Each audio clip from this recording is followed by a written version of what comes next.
बहुत समय पहले की बात है। भारत के एक छोटे से गांव नव गांव में एक गरीब किसान रहता था जिसका नाम था हरिदास। हरिदास मेहनती था, ईमानदार था, लेकिन किस्मत ने कभी उसका साथ नहीं दिया। उसकी फसलें अक्सर खराब हो जाती, बारिश कभी समय पर नहीं होती, और जो थोड़ी बहुत फसल होती वह भी बाजार में सस्ते दामों पर बिक जाती। लेकिन इन सब के बावजूद हरिदास हमेशा दूसरों की मदद करता था। चाहे कोई भूखा हो, चाहे किसी को पानी चाहिए हो, या कोई रास्ता भूल गया हो, हरिदास सबसे पहले मदद के लिए आगे आता। एक दिन हरिदास खेत से लौट रहा था। शाम ढल चुकी थी और हल्की बारिश होने लगी थी। रास्ते में उसे एक बूढ़ा व्यक्ति कांपता हुआ दिखा, जो भीग चुका था और बुरी हालत में था।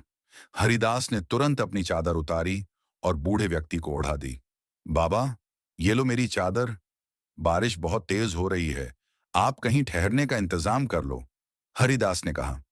बूढ़े ने आंखों में आंसू भरकर धन्यवाद दिया। उसने कहा, बेटा, तूने मेरी जान बचा ली। एक दिन तेरी ये नेकी जरूर लौटेगी। हरिदास मुस्कुराया और चला गया। अगले कुछ महीनों में गांव में भयंकर सूखा पड़ा।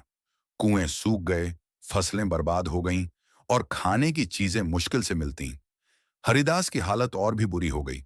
उसके पास न पैसे थे, न अनाज, लेकिन फिर भी वह दूसरों की चिंता करता रहा। उसने जो कुछ भी बचाया था, उसमें से आधा वह उन लोगों को देता जो भूखे थे। लोग हैरान थे कि इतना गरीब होकर भी हरिदास इतना उदार कैसे हो सकता है। एक दिन गांव के जमींदार ने हरिदास से कहा, तू मूर्ख है हरिदास, अपने लिए बचा ले, नहीं तो खुद भूखा मर जाएगा।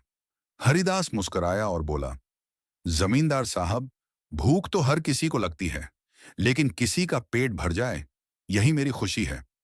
एक दिन गांव में एक अमीर व्यापारी आया। वह बहुत अमीर और प्रभावशाली लग रहा था। उसने गांव वालों से पूछा, यहां सबसे अच्छा और नेक इंसान कौन है? सभी ने एक ही नाम लिया, हरिदास। व्यापारी हरिदास के घर पहुंचा। टूटी फूटी झोपड़ी, गीली जमीन और एक पुराना चूल्हा देखकर वह चौंक गया। क्या तुम ही हरिदास हो? व्यापारी ने पूछा। जी हां, हरिदास ने नम्रता से जवाब दिया। व्यापारी ने कहा, मैं वही बूढ़ा व्यक्ति हूं जिसे तुमने बरसात की रात चादर ओढ़ाई थी। मैं एक व्यापारी हूं, लेकिन उस दिन मैं अपना सब कुछ लुटा चुका था और मदद की तलाश में था। तुम्हारी नेकी ने मुझे जिंदा रखा। अब मैं तुम्हारा कर्ज चुकाने आया हूं।